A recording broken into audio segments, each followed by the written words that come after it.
तर पूनम पांडे रावणाच्या बायकोची भूमिका साकारणार आहे। पूनम पांडेला संतांनी आता कडाडून विरोध केलाय। यंदाचा नवरात्र 21 सप्टेंबर पासून सुरू होणार आहे। दरवर्षी नवरात्रामध्ये दिल्लीतील लवकुश रामलीला नेहमीच जोरदार रंगते, मात्र यंदा रामलीला सुरू होण्याआधीच वाद निर्माण झालाय। या वादाच्या मुळाशी मॉडेल आणि वादग्रस्त अभिनेत्री पूनम पांडे आहे।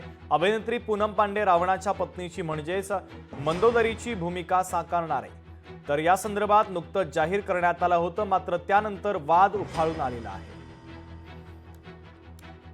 रामलीलेमध्ये रावणाची पत्नी मंदोदरी हिची भूमिका वादग्रस्त अभिनेत्री पूनम पांडे ही करू इच्छित आहे किंवा करणार आहे असं समजलंय। कलाकारांना अशा पद्धतीचे पॅरामीटर्स लावता येणार नाही।